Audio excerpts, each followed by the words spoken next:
ඒක පුද්ගලෝ භික්කවේ ලෝකේ uppajjamaano uppajjati අච්චරිය මනුස්සෝ කතමෝ ඒක පුද්ගලෝ තථාගතෝ අරහං සම්මා සම්බුද්ධෝ.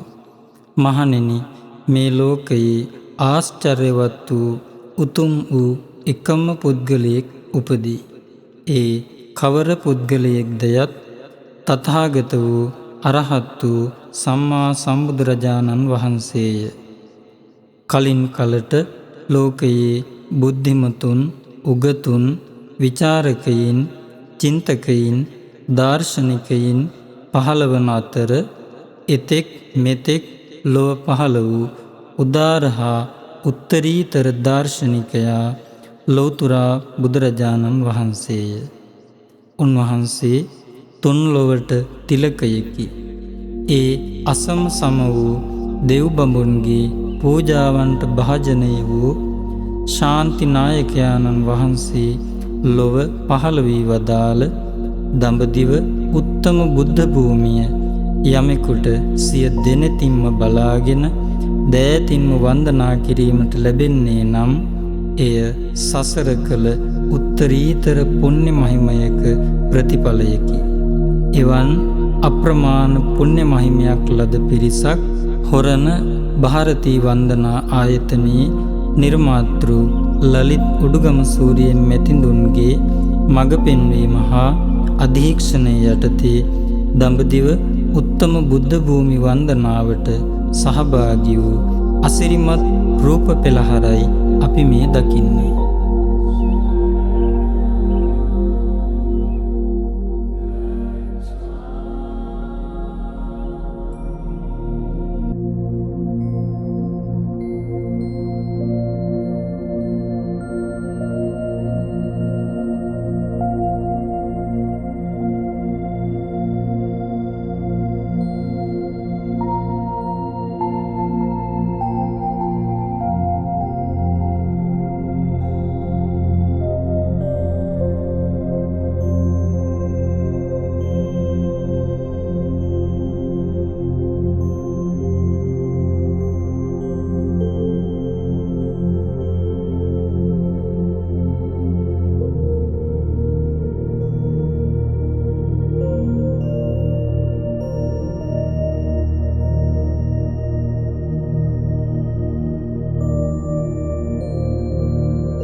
කටුනායක බණ්ඩාරනායක ජාත්‍යන්තර ගුවන් තොටුපළට පැමිණි අපේ සැදැහැවතුන් ජීවිතයේ අලුත්ම අත්දැකීමක් ලබමින් බුද්ධ භූමි වන්දනාව සඳහා ඉන්දියාව බලා පිටත්වීමට සූදානම් වන ආකාරයයි අපි මේ දකින්නේ.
අපි මේ පැමිණෙන්නේ ඉන්දියාවේ මධ්‍ය ප්‍රදේශයේ රයිසේන් දිස්ත්‍රික්කයේ සාංචි නගරයේ පිහිටා ඇති සාංචි මහා ස්තූපය වැඳ පුදා ගැනීමටයි.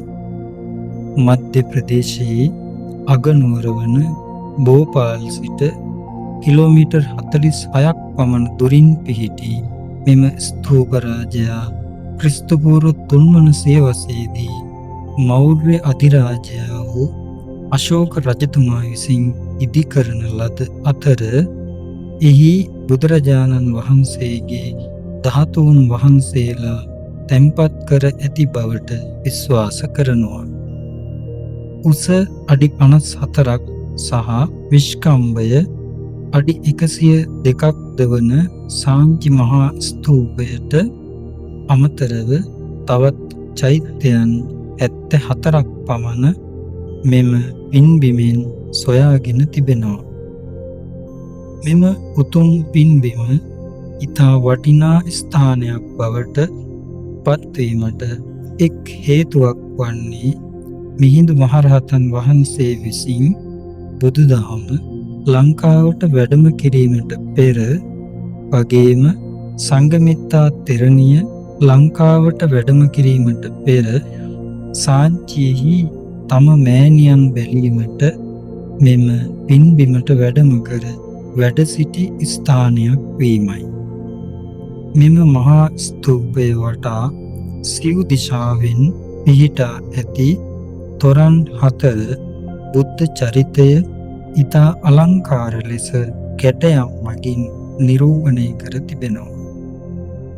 මෙම තොරන් පොළව මට්ටමේ සිට අඩි 34ක් පමණ උසින් පිහිටා ඇති අතර එහි ඇති කැටයම් ඇත්තල කැටයම් කරුවන් විසින් කරවන ලද බව සඳහන් වෙනවා. අපේ ඉතිහාසයේ මහා වංශයේ සඳහන් කරනවා චේතිය ගිරියේ සිට මහින්දාගමනය සහ දුමින්දාගමනය සිදු වුණා කියලා. අතීතයේ මේ ස්ථානය හඳුන්වලා තියෙනවා චේතිය ගිරි කියන නමින්. චේතිය කියනවා මෙන්න මේ ප්‍රධාන චෛත්‍යයට, ගිරි කියනවා පින්න මේ කඳ මුදුනට. මේ කඳ උසින් මීටර 91ක් පමණ උසයි. කන්ද නිසා ගිරි කියන නම හැදුනා. චෛත්‍ය නිසා චේතිය කියන නම හැදුනා. චේතිය ගිරි බවට පත් වුණා. දැන් ඒ නම් භාවිතා වෙන්නේ නැහැ. ඒ නම් භාවිතාවේ තියාගන්න ඕන නිසා තමයි මුලින් අපි ඔයත්තන් වන්දනා කරපු විහාරයට නම් තියලා තියෙනවා චේතියගිරි මහා බෝධි විහාරය කියලා. මෙන්න මේ ප්‍රධාන චෛත්‍ය හදන්නේ අශෝක මහරජතුමා විසින්. එතුමාගේ 84000ක් වෙහෙර විහාර අතුරෙන් එකක් තමයි මේ සාංචි ස්තූපය කියලා කියන්නේ. එතුමාගේ අතීතය පිළිබඳව අපි ඉක්මනින් චුට්ටක් මතක් කරගමු. මොකද ඔයත්තන්ට ඉස්සරහට ඒ කාරණා ටික වැදගත් වෙන නිසා. අශෝක මහරජතුමාගේ පියතුමා කවුද? බින්දුසාර මහරජතුමා. අම්මා තමයි රාණි ධර්මා කියලා කියන්නේ. බින්දුසාර මහරජතුමාගේ පියතුමා කවුද? චන්ද්‍රගුප්ත අධිරාජ්‍ය නැත්තම් චන්ද්‍රගුප්ත මෞර්ය. මෙන්න මේ 3 දෙනාටම ඉන්නවා එක ගුරුවරයෙක්. එයා මේ ಭಾರತයේ පහළ වුණ ශ්‍රේෂ්ඨම මහා දැනුම් සම්භාරයක් ඇති මහා පඬිවරයෙක්. ඒ තමයි චාණක්‍ය. එයාට කෞටිල්‍ය කියලා කියනවා. කෞටිල්‍ය කියන එකේ අදහස නැත්තම් තේරුම තමයි කපටිකම කියන එක. මෙන්න මේ චාණක්‍ය පඬිතුමා තමයි මේ 3 දෙනාටම රාජ්‍ය පාලනය පිළිබඳව දැනුම අවබෝධය ලබලා දෙන්නේ. මේ බින්දුසාර මහරජතුමාට දරුවන් ඉන්නවා කීයක්ද? 101ක්. විසෝවරු 16 දෙනෙකුට තාව තමයි මේ දරුවන් 101 දෙනා ඉන්නේ. ඒකේ වැඩිමහල් කෙනා තමයි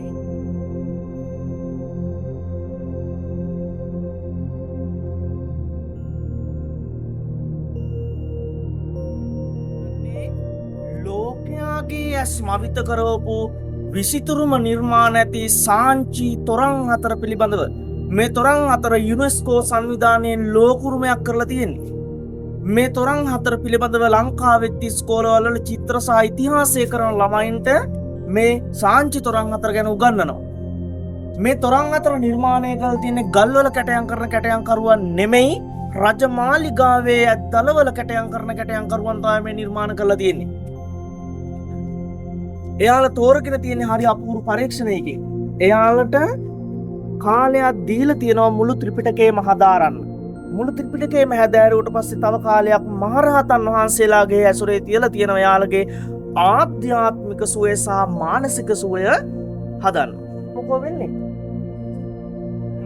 සම්පූර්ණ ගල් කණුවක්ම අයින් කරන්න සිද්ධ වෙනවා. අන්න ඒක නිසා තමයි යාළගේ ආධ්‍යාත්මික සහ මානසික සුවය හදන්න මහරහතන් වහන්සේලාගේ ඇසුරේ කාලයක් තියලා තින්නේ.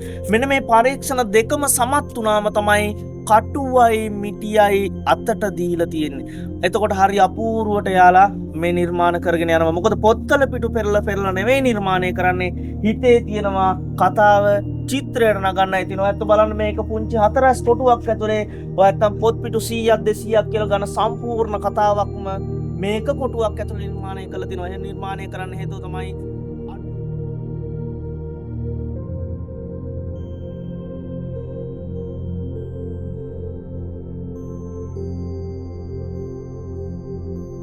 බුදුරජාණන් වහන්සේ 9 වෙනි වස් කාලය හා 10 වෙනි වස් කාලය යන වස් කාල දෙකක් වැඩ සිටිය ඓතිහාසික පුණ්‍ය නගරය කොසඹෑ නුවරයි. වර්තමානයේ කවුසම්බි නමින් හැඳින්වෙන මෙම ප්‍රදේශය එදා ඉතා ශාස්ත්‍රීය ජනපදයක් පිහිටි බව සඳහන් වෙනවා. වර්තමානයේ ශ්‍රී ලාංකික වන්දනාකරුවන් සඳහා කොසඹෑ නුවරට පැමිණි පසු අපට අවශ්‍ය සියලු පහසුකම් සපයන්නේ ශ්‍රී ලංකාරාම විහාරස්ථානයේ වැඩ සිටින අපේ ගෞරවනීය ස්වාමින් වහන්සේලායි.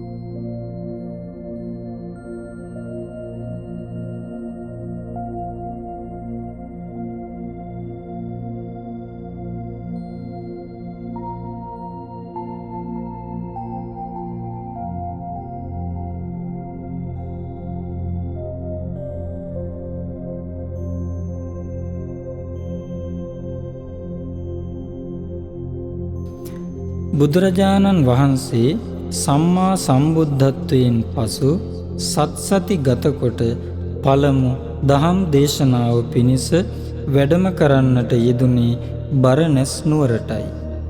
එදා මහා බෝසතාණන් වහන්සේට උපකාරී වූ පස්වග මහණුන් වහන්සේලා ඒ වන විට බරණැස් නුවර වාසය කළ බවත් ඒ පස්වග මහණුන් වහන්සේලා මුණ ගැසී උන්වහන්සේ විසින් අවබෝධ කරගත් ඒ උත්තම නිර්වාණ මාර්ගය පස්වග මහණුන් වහන්සේලාට දම්සක් පැවතුම් සූත්‍ර දේශනාව නමින් දේශනා කළ බවත් සඳහන් වෙනවා.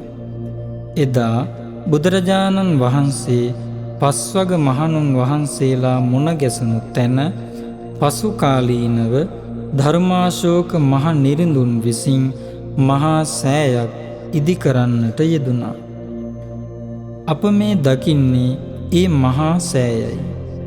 පස්වග මහණුන් වහන්සේලාත් බුදුරජාණන් වහන්සේත් සම්මුඛ වූ ස්ථානය මෙය බැවින් මෙම සෑය සම්මුඛ මහා සෑය නමින් එදා හැඳින්වුවා. වර්තමානයේ චෞකණ්ඩි නමින් මේ ස්ථානය ඉන්දියානුවන් හඳුන්වනවා. පස්වග මහණුන් සම්මුඛ වුණ තැන, මුණ ගැසුණු තැන.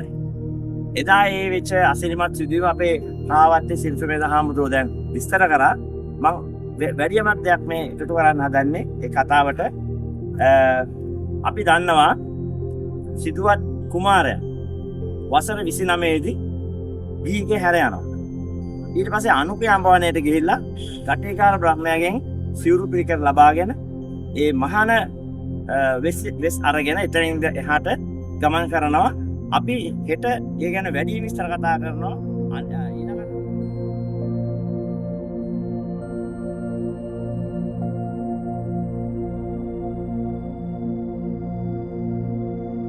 හොඳට වන්දනා කරගන්නට සූදානම් වෙන වෙලාව. අනික් කණ්ඩායම ಭಾರತೀಯ වන්දනා කණ්ඩායම ලලිත් මහත්මයා මාලා මහත්මිය ඒ දෙපළත් එක්ක සංවිධානය වෙලා අපේ ගෞරවනීය පඬිතු හමුරන් වහන්සේලාගේ අවවාද අනුශාසනා පරිදි කණ්ඩායම් දෙකේම ඔබ සංවිධානය වෙලා ආපු ගමනේ උපරිම ඵල ප්‍රයෝජන නෙලා ගන්නට ඕන කෙටි කාලයයි තියෙන්නේ. එතකොට මේ සුද්ධ භූමියේ අපිට වටිනා ස්ථාන සමුදායක් තිබෙනවා.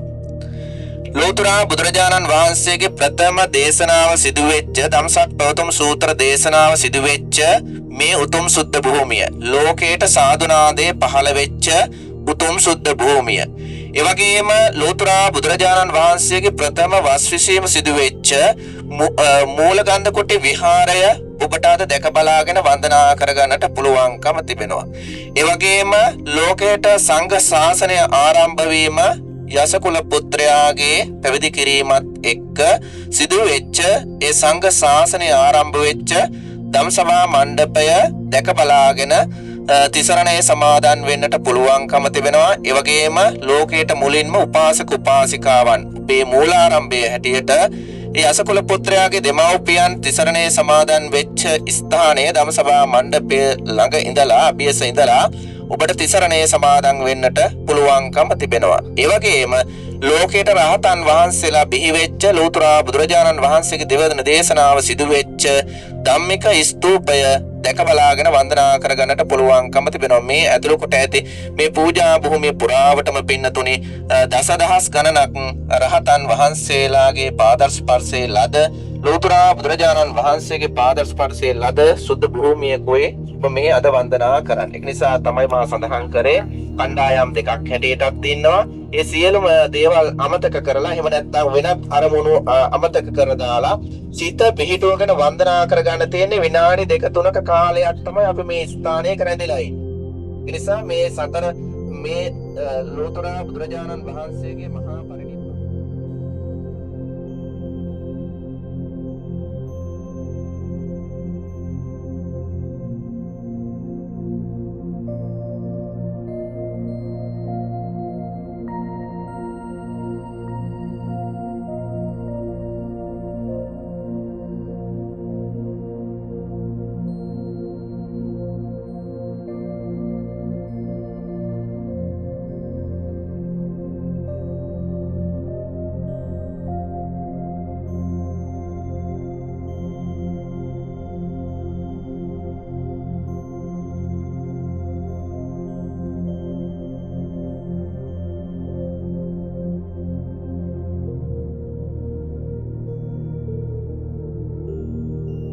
බුදුරජාණන් වහන්සේගේ පළමු ධර්ම දේශනාව සිදු වෙච්ච ස්ථානය ධම්සක් පැවතුම් සූත්‍ර දේශනාව දේශනා කළ ස්ථානය ඕමාට දිවුරුක ඉඳලා අකනිටා බඹලෝ දක්වා සාදුනාදේ පැතිරිච්ච භූමිය ස්ථානය. වැඳ ගන්න බැරි වෙච්ච කෙනෙක් ඉන්නවනම් දුවලා ගිහලා වැඳගෙන ඉන්න හදිස්සියක් එහෙම නැහැ. දැන් කොච්චර කාලයක් පෙරම් පුරා තියෙන්නේ පංචායත් ටෙම්පල් කියලා. මොකද නම? එහෙම කොහොමද දැනෙන්නේ නැහැ නේද? ධම්සභා මණ්ඩපේ. ඒක සමීපයි නේද? අපි බණමඬුවේ බණ අහනකොට ධම්සභා මණ්ඩපේ ගැන ඕනතරම් අපේ ධර්ම දේශනාවලදී ඇහිලා තියෙනවා.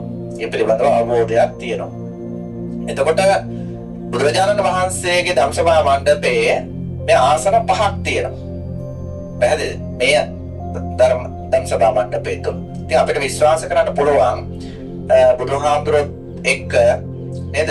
ධර්ම භාණ්ඩාගාරික ආනන්ද හාමුදුරුවෝ, ඒ වගේම අගසව් දෙනම නේද? ඒ වගේ ස්වාමින් වහන්සේලා, රහතන් වහන්සේලා කීප නමක් වැඩ ඉන්නට ඇති කියලා ත්‍රිපිටකයට අනුව සමහර සූත්‍ර දේශනාවන් බුදුරජාණන් වහන්සේ දේශනා කළා. සරියුත් මහ රහතන් වහන්සේට දේශනා කරන්නට අවස්ථාව ලබා දුන්නේවත් අපිට ත්‍රිපිටකයේ තුල හමු වෙනවා. සමහර සූත්‍ර රාවල පොඩි හාමුදුරුවෝ පවා දේශනා කරපු අවස්ථා අපිට ත්‍රිපිටකයේ දැනගන්න පුළුවන්කම තියෙනවා. නේද? එතකොට මේ දම්සභා මණ්ඩපය අපිට වටින්නේ. මේක සිව්වණක් පිරිසටම වටිනවා. යසකුල පුත්‍රයාගේ පැවිදි කිරීම සිදු වෙච්ච ස්ථානයේ හැටියට තමයි පුරාවිද්‍යාත්මකව මේ ස්ථානය තහවුරු කරන්නේ. එහෙමනම් සංඝ ශාසනය ආරම්භ වෙච්ච තැන. පැහැදිලිද? සංඝ ශාසනය එතකොට පස්සක තවුසෝ පැවිදි කරන්නට දෙයක් නැහැ. ඒ වන විටත් පැවිදි වෙලා. එහෙනම් යසකුල පුත්‍රයා සහ යසකුල පුත්‍රයාගේ යාළුවන් 54 දෙනා පැවිදි කිරීමත් එක තමයි ඒ ප්‍රථම රහත් හැටනම මේ සුද්ධ භූමිය ආරම්භ වෙලා දහම් ව්‍යාප්තිය ආරම්භ කරන්නේ. එහෙමනම් යසකුල පුත්‍රයාගේ පැවිදි කිරීමත් එක්ක සංඝ කියලා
අද අපි මේ දුර්ගේශ්වරී කඳු මුදුනට නැග ඒ කඳු මුදුනේ පිහිටි ගල්ලෙන තුල එදා දුෂ්කර ක්‍රියා කළ මහා බෝසතාණන් වහන්සේගේ ස්වරූපය නිර්මාණය කළ ඒ දුෂ්කර ක්‍රියා කළ ප්‍රතිමාව දැක බලාගෙන ඒ ස්ථානය වන්දනාමාන කරන්නේ අප්‍රමාණ ගෞරවයෙනි.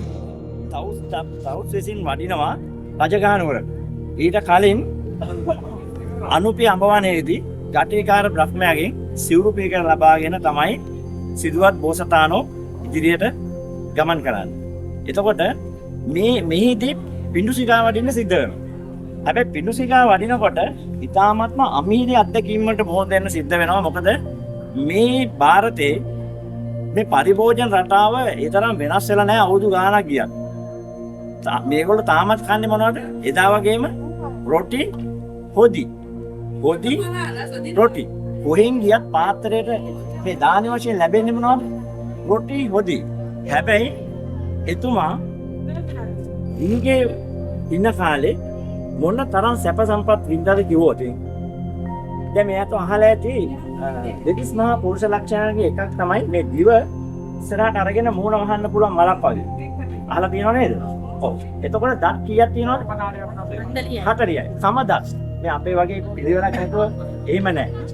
එතකොට මෙතුමාට ලැබෙනවා රජවාසලේදී වෑංජන් 32ක්. එතකොට එකක් සේවකයෝ බෙදලා ඒක අනුභව කරාට පස්සේ අනිත් එක බෙදලා. එතකොට මේක මේ වෑංජන හතර වතාවයි හපන්නේ. ඒතර හතර වතාවක් හපනකොට රසනහර 700කින් රස දැනෙනවා. කීයට? රසනහර 700කින් රස දැනෙනවා මේ හතර වතාවක් හපනකොට. එතකොට ඒක පැත්තකින් තියෙනවා කේවක ජීවිතාව ගැටෙනවා. ඒතර මෙන්න මේ ආකාරයේ වෑංජන සිතුවඳුරක ජීවත් වෙච්ච කෙනෙක්. ඒතර මේ සිටු යානම් එයා කැමති විවාහය තමයි කරලා දෙන්නේ. නේද? දැන් අපි දැන් එහෙම තියෙනවනේ. දරුවෝ පොඩ වෙනස් නේද? ඒගොල්ලන්ට ඕන විදිහට තමයි ඒවා කරන්නේ.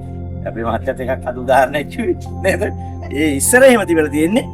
ඒගොල්ලෝ විතරම ඉන්නේ තැති ගැම්මෙන්. මොකද තාත්තා මොන වගේ දෙයක් කළද ඒ දන්නේ නැහැ. ඒතකොට එයා ප්‍රාර්ථනාවක් කරා මෙතනට ඇවිල්ලා හැම වසරකම මේ රන්කාහවණු ලක්ෂයක් වීරම් කළා. ඒ කියන්නේ දැන් බලයි මොකද එහෙම වෙන්නේ කියලා.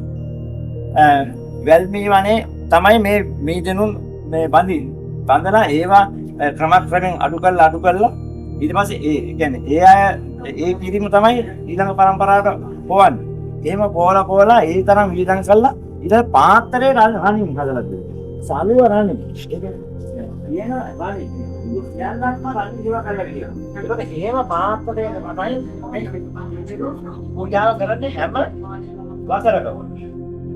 ඒතර මේ වසරක් මේ කාලය හරි වැදගත්. මොකද මම ඔයාලට කියන්නම් දැන් සිදුවත් තුමානේ අවුත් දෙන්න මොනවාද බලන්න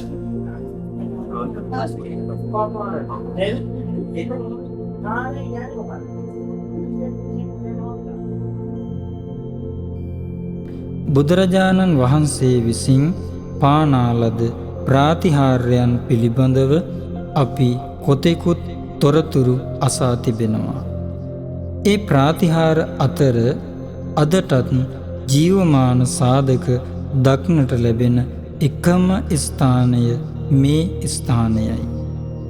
කොසොල් රාජධානියේ යුව රජු වූ විඩූඩභ කුමරු විසින් ශාක්‍ය වංශිකයන් සමූල ඝාතනය කරනු පිණිස යුද හමුදාවක් රැගෙන ශාක්‍ය ජනපදයේ බලා යන අතරතුර බුදුරජාණන් වහන්සේගේ ප්‍රාතිහාර බලයෙන් එම යුද හමුදා ගැල් රථ මේ ගල්තලාවේ එරී ගිය බව සඳහන් වෙනවා.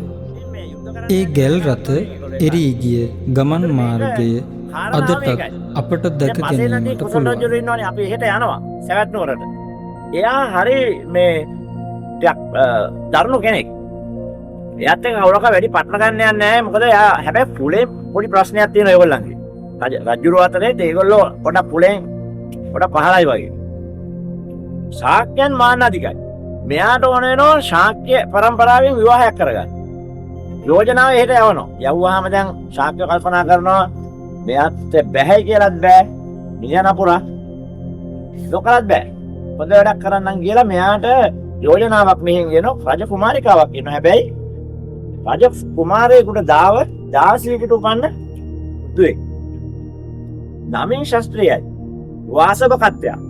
වාසවකත්‍යාව යෝජනා කරලා සරණ පාවා දෙනවා. හැබැයි මෙන් පුත්‍රෝණක් ලැබෙනවා. පල්ලෙහා එක තැනකට ගියා නේද? දැන් කියන්නේ ආනන්ද හාමුදුරන්ගේ ලෙන. එතකොට මේ දෙයිතර තමයි ගල් පැටලා තියෙන්නේ. අන්නේපා මොන ගලද කියන්නේ? ඔහොම ගාගන්නකො. ඉතින් පල්ලෙහාට ගල් පැටලා තියෙනවා. එතකොට මේ ඔයගොල්ලෝ වැඳලා ආයේ මොකද? සුගන්ධ කුඩ. තමයි භාගතුන් වහන්සේ වැඩේ. එතකොට මෙතන සැරියුත් හාමුදුරුවන්ගේ ලෙන කිව්වට කියලා හාමුදුරුවන්ගේ ලෙන කිව්වට මේවා උන්වහන්සේලාගේ නමට නම් කරන එක වැරදි. මොකද ආනන්ද හාමුදුරුවෝ රහත් උනේ පස්සේ.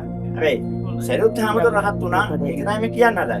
ඒතකොට රහතන් වහන්සේලා විල අතහැර යන හංසයන්සේ. එහෙම උපමාව තියෙනවා. ඒ නිසා උන්වහන්සේලාගේ නමට මේක නම් කරන එක වැරදි. මෙතන ලක්කන මහරහතන් වහන්සේ වැඩ ඉඳලා තියෙනවා. ඒ වගේ වෙනත් රහතන් වහන්සේලාත් වැඩ ඉඳලා තියෙනවා. හරි. ඒතකොට ඒක එහෙමයි. දැන් ඔයත් මේ ඇස් දෙක පොඩ්ඩක් පියාගන්න. දැන් මේ කරච්චලේ ඇරෙන්න වෙන මොනවද පරිසරයෙන් ඇහෙන්නේ?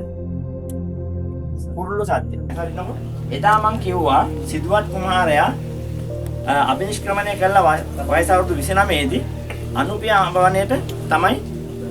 ඔව්. එතෙන්දී ගටිකාර බ්‍රහ්මයා සිවුරු පූජා කරා. ඉන් පස්සේ සිදුවත් බෝසතාණෝ මෙම ප්‍රදේශයට තමයි වඩින්නේ. ඒ කියන්නේ මේ රජගහ නුවර. රජගහ නුවරට වඩිනකොට මම කිව්වා ඊටාමත්ම පිළිකුලෙන් තමයි බැලුවාර ලැබෙන පින්ඩපාත කියලා. හැබැයි හිතා දාගත්තා මේ මගේ අරමුණ කරා යෑමට තමයි මේක අවශ්‍ය වෙන්නේ කියලා ඒ දන් වැළඳුවා. ඊට පස්සේ දැන් මේ ඉන්න වැසියන්ගෙන් අහනවා කොයි පැත්තද මේ විතරාගියත්ව වැඩ ඉන්නේ කියලා. ඒ ගමේ අය පෙන්නන්නේ මේ පැත්ත. ඒකයි මම කිව්වේ බලන්න මේ පැත්ත වඩාත් ඒකට උචිතයි. හේතුව බොහොම පරිසරය නිස්කලංකයි. ඉතින් ඇවිල්ලා මේ සුගන්ධ කුටියේ භාගතුන් වහන්සේ වැඩ වුණා. මෙතන හිටියා සරියුත් හාමුදුරුවෝ. සරියුත් රාතන් වහන්සේ නෙමෙයි. සරියුත් හාමුදුරුවෝ. වැඩ ඉන්නකොට මේ මෙතනින් නිතරම උඩහට යනවා පිරිස. දැන් මේ ওই පාරවල් යනකොට භාගතුන් වහන්සේට වැඳ නමස්කාර කරලා තමයි යන්නේ. හේතුව උන්වහන්සේ ශ්‍රමණයන් අතර අග්‍රයි. එතකොට දැන් මම මේ කියන්න හදන කතාවට කලින් කතාවක් තියෙනවා කියන්න දැන් බුදු වෙන්න කලින් දැන් මේ ප්‍රදේශයට වැඩම කරාට පස්සේ අර මම කිව්වනේ මේ අනුපියඹවනින් පස්සේ මෙහෙට ආව වැඩියා කියලා. ඒ වැඩියට පස්සේ මේ ප්‍රදේශයේ වෙනස් විදිහේ ශ්‍රමණෙක් ඇවිල්ලා කියලා ආරංචි වෙනව කාටද? බිම්බිසාර රජුරන්. බිම්බිසාර රජුරෝ වහ මේ ප්‍රදේශයට එනවා. එන්න බලනකොට හරිම ලස්සන කෙනෙක්. බලනකොට කවුද? එයාගේ යාළුවගේ පුතා. දන්නවා අනිවාර්යෙන්ම සක්විති රජ වෙනවා. මෙයා යෝජනා කරනවා මේ මගධය හරි විශාලයි. මේක මගධය නේද? රජගහ නුවරදී මේ මගධයට ඇයිති. ඒතකොට මේ මගධය විශාල ප්‍රදේශයක්. මේක තනියෙන් මට පාලනය කරන්න අමාරුයි. දෙන්නත් එක බෙදාගෙන පාලනය කරමු කියලා ඉතින් පොඩි ගැටයක් ගහනවා. අවු වෙනවද? මේ සියලු සැප සම්පත් අතහැරලා ආපු ඒ උත්තමයා මේකට කැමති වෙන්නේ නැහැ. හැබැයි පොරොන්දුවක් ගන්නවා මොකද්ද? නැවත බුදු වෙලා. ඒ අරමුණ කරා ගිහලා පාලනයම වඩින්න කියලා මගේ රාජ්‍යය. ඒ අනුව භාගතුන් වහන්සේ බුද්ධත්වයට බුද්ධත්වයේ ලබාගෙන මේ ප්‍රදේශයෙන් මුලින්ම වඩින්නේ. ඒ අනුව තමයි ප්‍රථම ආරාම පූජාව සිද්ධ වෙන්නේ වේලු වනාරාමයේ. අපි ඒක යනකම් බලාගෙන යනවා. හරි. ඒතකොට බිම්බිසාර රජු තමයි පූජා කරේ. ඒතකොට අපි පන්සලට ගියාම දැනගන්නවා මේ ආරාම පූජාව සිද්ධ වුණාට පස්සේ මළගිය ඥාතින්ගෙන් කරදර සිද්ධ වෙනව කාටද? බිම්බිසාර රජුට. ඒ අනුව තමයි තිරෝගුඩ සූත්‍රයේ දේශනා කරන්නේ. ඉන් පස්සේ තමයි අර පෑන් වර්ධන ක්‍රමයක් අපිට දැන් ඔය සමාජයට ඇවිල්ලා තියෙන්නේ. එහෙනම් ඒ සියල්ල අපිට තව විස්තරයක් කතා කරන්න අපි රජගහනුවර පන්සලට ගියාම. මේ සිවුරේ මගධයේ කෙත ඔය වගේ ගොඩාක් දේවල් වස් කාලවල අපි ඒක කතා කරනවා. එතකොට මෙතන සරියුත් හාමුදුරුවෝ වැඩ ඉන්නකොට භාගතුන් වහන්සේ මේ ලෙනට වඩිනවා. වැඩනකොට මෙතනින් යන පිරිස අතර ඉන්න එක්කෙනෙක් දීඝනක. දීඝනක කියන්නේ නියපොතු දිගයි. පරිබ්‍රාජකෙක්. එයත් මේ පාද නමස්කාර කරාම අහනවා භාගතුන් වහන්සේ දීඝනක ඔබට විඩාවයිද? මහන්සිය දැනෙන්නේ කොයි ආකාරයෙන්ද කියලා අහලා සූත්‍රය දේශනා කරනවා. මොකද්ද? වේදනා පරිග්‍රහ සූත්‍රය. ඒ වෙලාවේ සරියුත් හාමුදුරුවෝ පාවන්නත් සල්මි භාගතුන් වහන්සේට. භාගතුන් වහන්සේ මේ පැත්තට හැරිලා අහනවා පින්වත් සාරිපුත්තේ ඔබගේ කෙලෙස් මල දුරු වුණා නේද? පාවන්නත් පසකින් තබලා පාද නමස්කාර කළා. සරියුත් හාමුදුරුවෝ මෙන්න මෙහෙම ප්‍රකාශ කරනවා. ඉසේ භාගතුන් වහන්සේ මගේ කෙලෙස් මල දුරු වුණා කියලා. ඒ කියන්නේ සරියුත් හාමුදුරුවෝ මහා රහතාවයට පත් වෙන්න ඒ පින්වත් ස්ථානේ තමයි අපි වාඩි වෙන්නේ. මම ඒකේ උගලන් කුමාරි කියලා මෙතන වාඩි කරන්නේ.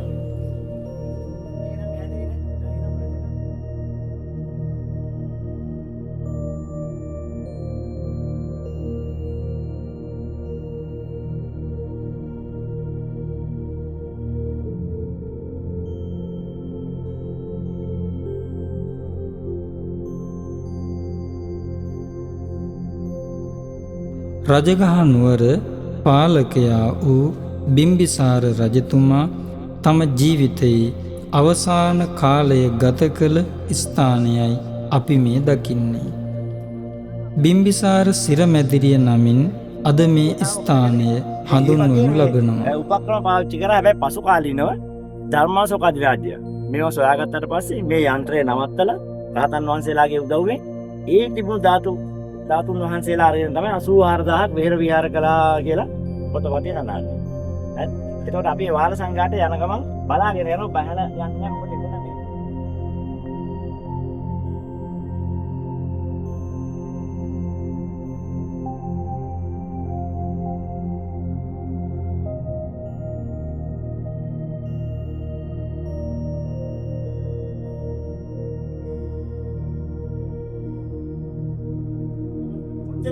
කියනවා භාගතුන් වහන්සේ පිටුම් පාන්න ඉස්සෙල්ලා අගසව් දෙනවා පිටුම් පෑ යුතුයි. සෑම බුද්ධ රාජ්‍යකම බුදුහාමුදුරුවෝ බුදු කෙනෙක් පිටුම් පාන්න ඉස්සෙල්ලා අගසව් දෙනම පිටුම් පානවා. එතකොට මේ ශාසනයේ කටයුතු ඉස්සරහට කරගෙන යන්න කවුරු හරි බාරකාරයෙක් අවශ්‍යයි. ඉතින් මේ ශාසනයට අපේ පිනට පහළ වුණා කවුද? මහා කාශ්‍යප මහ රහතන් වහන්සේ. භාගතුන් වහන්සේගේ දිස්මා පුරුෂලක්ෂණයන්ගේ දීපයක්ම උන්වහන්සේට පිළිපදලා දෙනවා. දන්නවනේ අර ධම් බෙදලා අම්මා කෙනෙක් අර ගාමුද්‍රෝට නේද? ඊට පස්සේ මහා කාශ්‍යප මහ රහතන් වහන්සේ කියලා ප්‍රමාණ කියලා දීලා තියෙන්නේ නේද? ඉතින් ඒ වගේ ඊට පස්සේ තමයි මහා කාශ්‍යප මහ රහතන් වහන්සේ දෙන්නේ කරේ බුදුහාමුදුරුවෝ වැඩවසන ශවක වැඩ නොයි. ඒකම තමයි මේ ප්‍රදේශයට ඇවිල්ලා මේ පිප්පිලි ගුහාව කියන්නේ අහ පැත්තේ පිප්පිලි ගාව උන්වහන්සේ වැඩ ඉන්නේ. පිප්පිලි කියන වචනේ ආවේ පිප්පිලි මානවයි. පිප්පිලි මානව කියන්නේ වස්ත්‍රාසා කියන්නේ එකට සසරේ පෙරුම් කරාගෙන පින්වත් යුවල. මේ දෙන්න මනුලෝ ඉපදිලා ඊට පස්සේ මේ සිතුමාල් ගාමකට පිළිගුණ හැදියවලු. ආලය ගැන මේ සිතුමාල් ගාමවල විවාහ යෝජනාවක් මේ දෙන්නා. මේ දෙන්න කැමති දැම්මම ඒගොල්ලෝ වෙලාවකට කීකේ හරයක් නැන්නේ. වෙලාවක් මේ කීකේ දෙන්න කැමති නැහැ. මේ දෙව් සෙපල. එතකොට මේ දැන් විපරිමාණ කතා බෞද්ධ ලෝකයට ප්‍රඥා ආලෝකය ලබා දුන් ලොව පැරණිතම බෞද්ධ විශ්වවිද්‍යාලයක් වන නාලන්දා විශ්වවිද්‍යාලයේ නටඹුන් දැක බලා ගැනීමටයි අපි මේ පිවිසෙන්නේ. එදා මුළු මහත් ලෝකයටම බෞද්ධ දර්ශනය පිළිබඳව දැනුම අවබෝධය ලබා දුන් බෞද්ධ අධ්‍යාපනයේ කේන්ද්‍රස්ථානයේ වූයේ මේ විශ්වවිද්‍යාලයයි. වර්ග සැතපුම් 50ක පමණ වපසරියක පිහිටි මෙය එදා මූගල් පාලකයන් විසින් මහදවල් ගිනිබත් කරන්නට යෙදුණා. දස දහසකට අධික ශිෂ්‍ය භික්ෂූන් වහන්සේලා වගේම 1500කට අධික පැවිදි ආචාර්ය මණ්ඩලයක් ඒ වන විට මේ ස්ථානයේ වැඩ සිටියා. ඒ සියලුම භික්ෂූන් වහන්සේලාත් ඒ වන විට මේ විශ්වවිද්‍යාලයේ සිටි සේවක පිරිසත් මේ මහා ගින්නෙන් විනාශයට පත්වන්නට සිදු වුණා. චෛත්‍යයක් ගොඩ නැගුවා නිර්මාණය කළා. අදටත් අපිට සැරියුත් මහරහතන් වහන්සේගේ ඒ උතුම් ධාතු චෛත්‍ය දැක බලාගෙන වන්දනා කරගන්න අවස්ථාව ලැබෙනවා. මේ සැරියුත් හාමුදුරුවන්ගේ මේ ධාතු චෛත්‍ය නිර්මාණය කරලා ටික කාලයක් ගත වෙනකොට මේ ස්ථානයේ පන්සලක් හදනවා මහා විහාරය කියලා. මහා විහාරය නමින් පන්සලක් නිර්මාණය වෙනවා. මේ පන්සලත් නිර්මාණය වෙලා ගොඩනැගිලා තවත් කාලයක් යනකොට ක්‍රිස්තු වර්ෂ 2 වෙනි සියවසේ පමණ මේ ප්‍රදේශ රජකම් කරන රජ කෙනෙක් ඉන්නවා සක්‍රාදිත්‍ය කියලා. එයාට කුමාරගුප්ත රජතුමා කියලා කියනවා. මේ සක්‍රාදිත්‍ය රජතුමා එහෙම නැත්නම් කුමාරගුප්ත රජතුමා මේ මහා විහාර සංකීර්ණයට ඕන කරන අවශ්‍ය කරන විශාල ගොඩනැගිලි වැව් පොකුණු උයන් මේ සෑම දෙයක්ම නිර්මාණය කරලා දීලා මේ මහා විහාර සංකීර්ණය උසස් අධ්‍යාපන ආයතනයක් එහෙම නැත්නම් විශ්වවිද්‍යාලයක් ලෙස නම් කරනවා සඳහන් කරනවා. එදා ඉඳලා සක්‍රාදිත්‍ය රජතුමාගෙන් පස්සේ බුද්ධගුප්ත රජතුමන් එවැගේම තථාගත ගුප්ත රජතුමන් වැනි මේ රජවරුන්ගේ කාලවලදී රාජ්‍ය අනුග්‍රහය සහිතව ක්‍රමයෙන් ටිකෙන් ටික මේ නාලන්දා විශ්වවිද්‍යාලය ගොඩනැගෙනවා නිර්මාණය වෙනවා. මේ විදියට ටිකෙන් ටික ගොඩනැගෙන මේ නාලන්දා විශ්වවිද්‍යාලයේ ස්වර්ණමය යුගය. මොකද්ද මේ ස්වර්ණමය යුගයක් කියලා කියන්නේ? ඒ ස්ථානයේ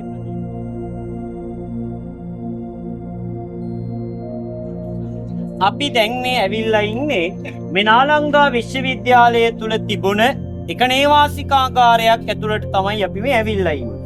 දැක්කනේ නේ එළියේ ඉඳලා එනකොට තියුණු බිත්ති වල විශාලත්වය. සමහර තැන්වල අඩි 7කට 8කට වැඩිය ලොකු බිත්ති තියෙනවා. මොකටද ඔය ඔච්චර ලොකුටව හදලා තියෙන්නේ?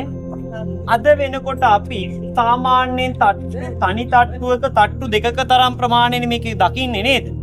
නමුත් මේ නාලන්දා විශ්වවිද්‍යාලයේ නේවාසිකාගාර කියලා කියන්නේ මහල් 5ක් 6ක් තරම් උසට ගොඩනගපු අති දැවැන්ත විශාල නිර්මාණ තමයි නේවාසිකාගාර තමයි මේ. අද අපි මේ තත්ත්වෙන් දැක්කට. මේ නාලන්දා විශ්වවිද්‍යාලේ ගිනි තියලා විනාශ කරනවා. ඒ ගිනි තියලා විනාශ කරාට පස්සේ පහුකාලීන මේ මුළු ප්‍රදේශෙම සම්පූර්ණයෙන්ම මේ නේවාසිකාගාරයම පස් වලින් වැහිලා ගිහිලා තිබිලා තියෙන්නේ. කාටවත් අර පාරේ එනකොට තිබුණු පරණ ෆොටෝ ටික බලන්න උන්නේ නෑ නේද? යනකොට බලාගෙන යන්න. කැණීම් කරන කාලේ සහ ඒ කාලේ ඊට ඉස්සෙල්ලා තිබුණේ මේ ස්ථානේ තිබුණේ කොහොමද කියලා දැක බලා ගන්න පුළුවන්. මේ ස්ථාන මේ ප්‍රදේශ සම්පූර්ණයෙන්ම පස් වලින් වැහිලා ගියාට පස්සේ පහුකාලීනව මේ ප්‍රදේශවල ජීවත් වුණු මිනිස්සු ඒ තැන්වල ගොවිතැන් කරන්න පටන් අරන් තියෙනවා. ඊට පස්සේ 1917න් 18න් පස්සේ පමණ නැවත මේ ස්ථානයේ කැණීම් කරලා අද වෙනකොට අපිට මේ විදියට බලන්න වන්දනා කරන්න පුළුවන් වෙන ආකාරයට මේ ස්ථානයේ ගොඩනගලා තියෙනවා. ඔය දැන් අපි මේ නේවාසිකාගාරයට ඇතුල් වෙලා මේ පැත්තෙන් එනකොට දැක්කනේ මේ පැත්තේ කාමර තියෙනව නේද මෙතන එහා පැත්තේ. ඒ තමයි මේ නාලන්දා විශ්වවිද්‍යාලය තුල හාමුදුරුවෝ මේ ඉගෙනගත්තු ශිෂ්‍යයන් භාවිතා කරපු කාමර කුටි තමයි ඒ තියෙන්නේ. ඒ වගේම තමයි අපි දැන් මේ ඇවිල්ලා ඉන්නේ මේ නාලන්දා විශ්වවිද්‍යාලය තුල තිබුණ එක දේශන ශාලාවකට තමයි අපි මේ ඇවිල්ලා. වෙනව නේද කොටුවේ? ඔතන තිබිලා තියෙන බුදුරජාණන් වහන්සේගේ බුදු පිළිම වහන්සේ නමක් තැන්පත් කරලා තිබුණ බුදු කුටියක් තමයි එතන තිබිලා තියෙන්නේ. එතන ඒ ස්ථානයේ තියෙන විශේෂත්වයේ වැදගත්කම තමයි ওই බුදු කුටියෙන් ඉස්සරහ බිම තියෙනවා දිග සුදු පාට ගල් දෙකක්. ඒ ගල් වලට කියනවා චන්ද්‍රකාන්ති පාෂාණ කියලා. ඉංග්‍රීසියෙන් නම් කියන්නේ මූන් ස්ටෝන් කියලා. ඒ චන්ද්‍රකාන්ති පාෂාණ වල තියෙන විශේෂත්වය තමයි ওই චන්ද්‍රකාන්ති පාෂාණයට හඳේලිය වැටුණාම අනේ රේලිය වැටුණයි කියලා ওই වෙනසක් වෙන්නේ නැහැ. හඳේලිය වැටුණාම ඒ වැටෙන හඳේලිය අනෙක් පැත්තට පරාවර්තනය වෙනවා. රේලිය වැටුණා කියන එක කිසිම වෙනසක් වෙන්නේ නැහැ. අපි දැන් මේ ඇවිල්ලා ඉන්නේ උතුම් සරියුත් මහරහතන් වහන්සේගේ ධාතුන් වහන්සේලා තැන්පත් කරලා නිර්මාණය කරන්නට යෙදුනා වූ ඒ උතුම් ධාතු චෛත්‍ය ළඟ තමයි අපි දැන් මේ ඉන්නේ. මේ තියෙන්නේ මොකද්ද හොයන්නේ වටේ කැලකේ? ලංකාව වගේ රවුම් චෛත්‍යයක්ද හොයන්නේ? මේ තියෙන්නේ සරියුත් හාමුදුරුවන්ගේ ධාතු චෛත්‍යය. මේ ප්‍රදේශ සම්පූර්ණයෙන්ම විහාර සංකීර්ණයක්. ඒ වගේම අර පැත්තත් බලන්න අර පැත්තෙන් ඔයහාට ওই දිගටම ওই වගේ විහාර සංකීර්ණ 5ක් 6ක් විතර තියෙනවා. 10,000කට වඳින්න තැනුත් තියෙන්න බෑ නේද? හැමෝම දැන් මේ පැත්තට හැරිලා වන්දනා කරගන්න. සිළු දෙනාම ප්‍රාර්ථනා කරගන්න මගේ ලෞතර අමාමෑණි සම්මා සම්බුදුරජාණන් වහන්සේට බුදුරජාණන් වහන්සේගේ නවරහාදී බුදු ගුණයන්ට මාගේ නමස්කාරය වේවා. බුදුරජාණන් වහන්සේ විසින් දේශනා කොට වදාරන්ට යෙදුනා වූ 84000ක් ධර්මස්කන්ධයට මාගේ නමස්කාරය වේවා. බුදුරජාණන් වහන්සේ දෙපස වැඩ සිටියා වූ සරියුත් මුගලන් ආනන්ද නන්ද රාහුල මහා කාශ්‍යප කියන මහරහතන් වහන්සේලාගේ පටන් අවිච්ඡින්නව නොකඩී නොනැසී පැතිර පවත්නා වූ ගෞරවනීය මහා සංඝ රත්නයටත් උතුම් සරියුත් මහරහතන් වහන්සේගේ ධාතුන් වහන්සේලා තැන්පත් කොට තිබෙන්නා වූ මේ උතුම් ධාතු චෛත්‍යයටත් මාගේ නමස්කාරය වේවා කියලා ප්‍රාර්ථනා.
ගච්ඡාමි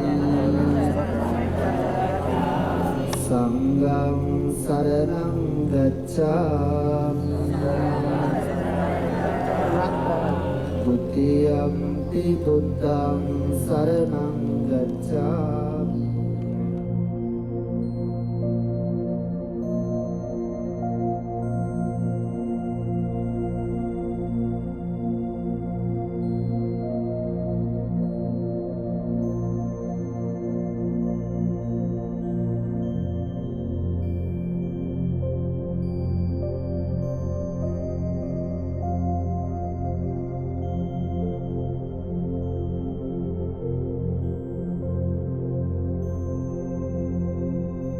වැඩසිටින්නේ භාගතුන් වහන්සේ වැඩ සිට අවතාර සදින තමයි දේවකෝම ප්‍රාදායතර කිරිපොල් බෝධියවන්ට එන්නේ. පිටුතුනි මේ ස්ථානට එරාගේ ගුණ කිරිපොල් බෝධියේ එකට බුදුරූප පූජා තමයි නිර්මාණය කරලා. ඉතින් සුළු නෑ. මේ ස්ථාන වහන්සේ එස්ටාම් වෝටර්. ඒ භාගතුන් වහන්සේට උපදෙස්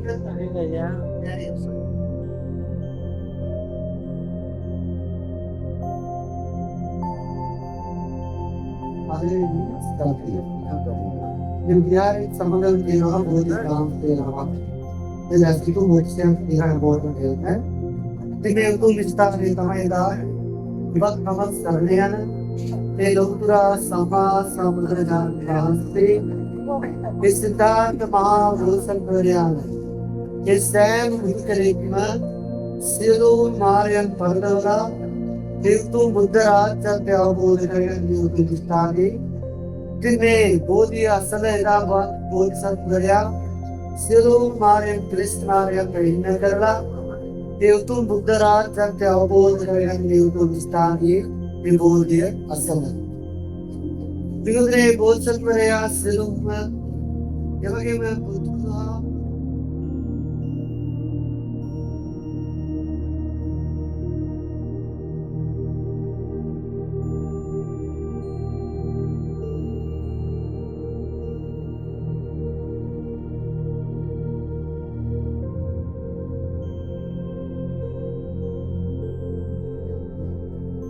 antara ini salju.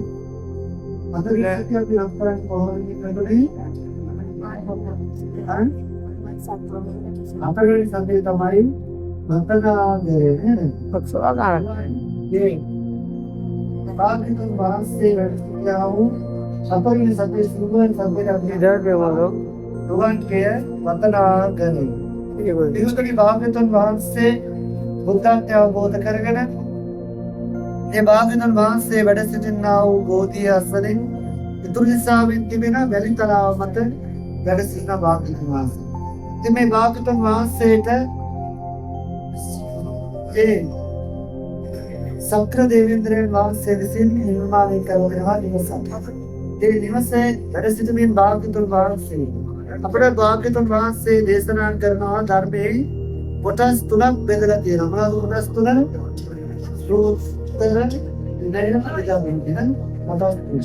Ini konaswarian yang belum ada yang tamai menurut hukum Abhidharma Desana.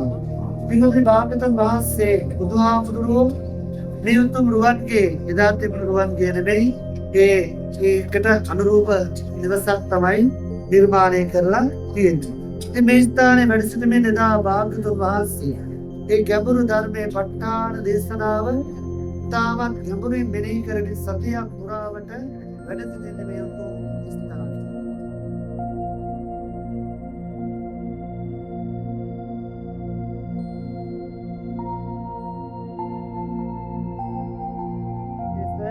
සේජපාලක සේවා දකින්න දුකගස් නැහැ. ඉතින් දේශනාවේ සංකේත කරලා අපට දැකලා බලලා වන්දනා කරගන්න. එදා ඒ භාගතුන් වහන්සේ වැඩ සිටියේ මේ උතුම් ස්ථානයේ. ඉතින් මේ ස්ථානයේ වැඩ සිටින මේ භාගතුන් වහන්සේ පින්වතුනි සමාපatti සුවේත් වැඩින අවස්ථාවේ භාගතුන් වහන්සේ ළඟට එනවා මේ ගමේ ඉන්නව හුම් කියන බමුණෙක්. මේ බමුණ ඇවිල්ලා බුදුහාමුදුරන්ගෙන් අහනවා භාගතුන් වහන්සේ බුදුහාමුදුරනේ බමුණෙක් වෙන්න ඕන කාරණා මොනවාදයි කියලා විමසලා තියෙන බුදුහාමුදුරුවෝ. එය මහා වාක්‍ය පාළියේදී සඳහන් වෙනවා. ඒ වගේම මාර සංයුත්තේදී මාරයා දෙවෙනි වතාවට භාග්‍යවතුන් වහන්සේ ළඟට පැමිණෙනවා. ඇවිල්ලා නොයෙකුත් සෙල්ලම් මාර වශයෙන් ගන්න හදනවා. හැබැයි භාග්‍යවතුන් වහන්සේ මාරයා දෙවෙනි වතාවටත් පරදරේ. ඉතින් පරදවලා මාර භවනට ගිහිල්ලා ඉන්නකොට මේ මාරයාට ඉන්න පින්වතුනි දූවරු 3 දෙනෙක්. කවුද මේ දූවරු 3 දෙනා? පඤ්ඤාරති ගෝණා. ඉතින් මේ දූවරු 3 දෙනා බලනවා අද පියරැත්තම කනගාටුව දුකටපත් වෙලා ඉන්නවා. ගිහිල්ලා ආනවා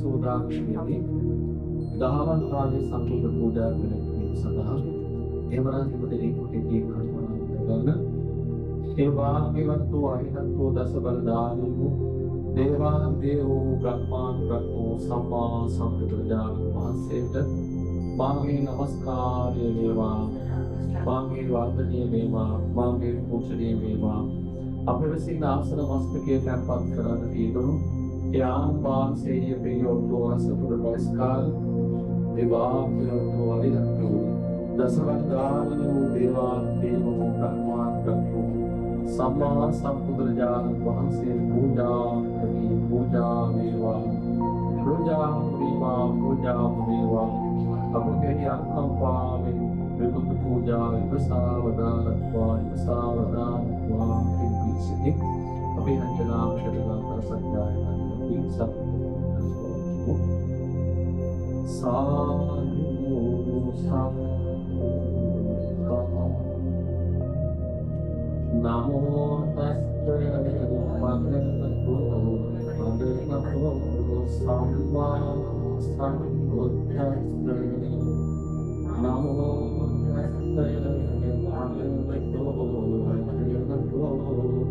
භගවතු නමෝ තස්සේ භගවතු සම්මා සම්බුද්දස්සේ නමාමි බුද්ධං ගුණ සාගරං සම්මා සුඛීයමි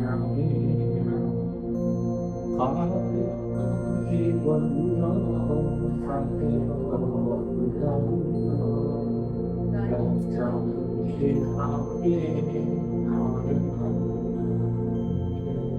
නම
බුදුරජාණන් වහන්සේගේ සම්බුද්ධ ජීවිතය හා සම්බන්ධ ඒ වගේම ශාසන ඉතිහාසය හා සම්බන්ධ ඓතිහාසික තොරතුරු රැසක් සම්බන්ධ වූ ඊටාම වැදගත් පින්බිමකටයි අපි මේ ගමන් කරන්නේ. වජ්ජි රාජ්‍යයේ අගනුවර විශාලා මහනුවර පිහිටි කූටාගාර ශාලාව නැමැති පින්බිමයි අපි මේ දෑසින් දකින්නේ. එදා 12 මහා ජනපද අතර වජ්ජි රාජ්‍ය නමින් ප්‍රකට වූ ලොව පෞරාණිකතම ප්‍රජාතන්ත්‍රවාදී පාලන ක්‍රමයක් ක්‍රියාත්මක වූ සමූහාණ්ඩුව වජ්ජි රාජ්‍යයයි. 7707 දෙනෙක් රජදරුවන් විසින් බුදුන් දවස මේ රට පාලනය කළ බව ඉතිහාසයේ සඳහන් වෙනවා.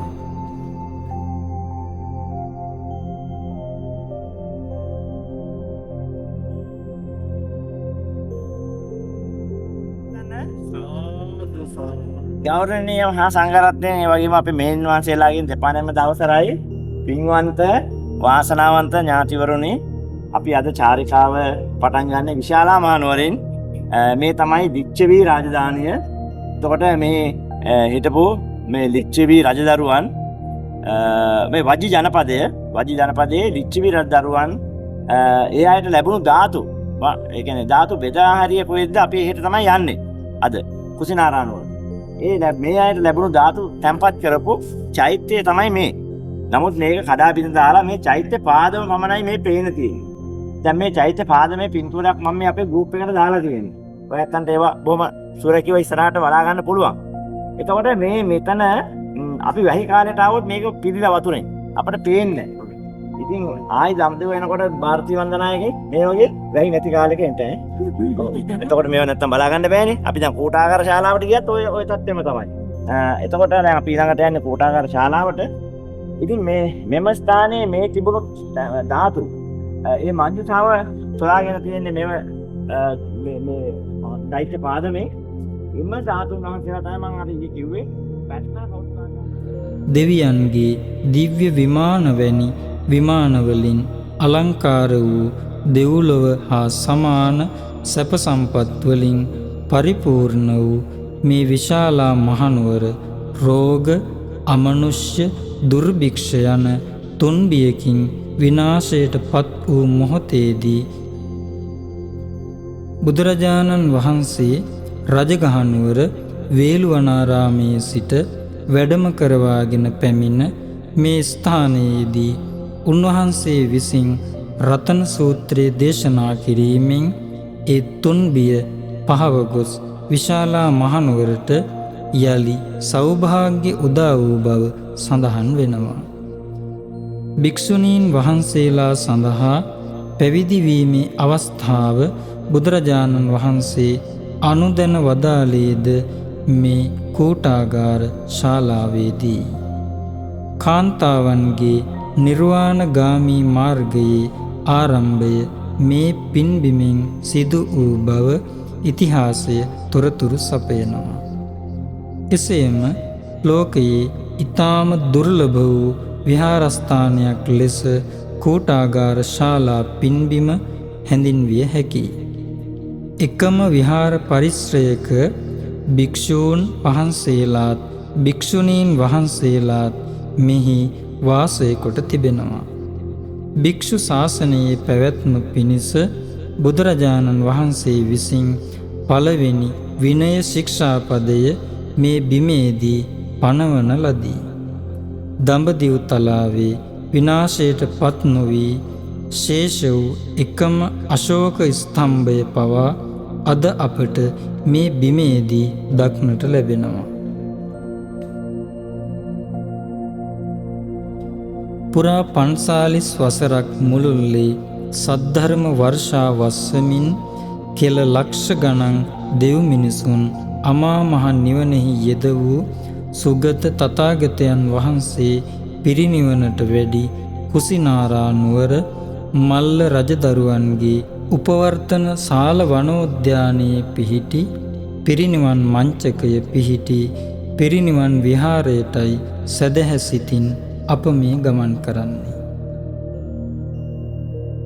වසර 80ක් ආයු වැළඳූ තිලෝගුරු අමාමෑණියන් වහන්සේ එදා විශාලා මහනුවර සිට පිරිනිවන් පා වදාරන්නට පාගමනින් කුසිනාරා නුවර බලා වැඩම කළ බවත් කුසිනාරා නුවර මල්ල රජදරුවන්ගේ උපවර්තන නම් වූ මේ පින්බිම පිරිනිවන් පෑමට තෝරාගත් බව සඳහන් වෙනවා.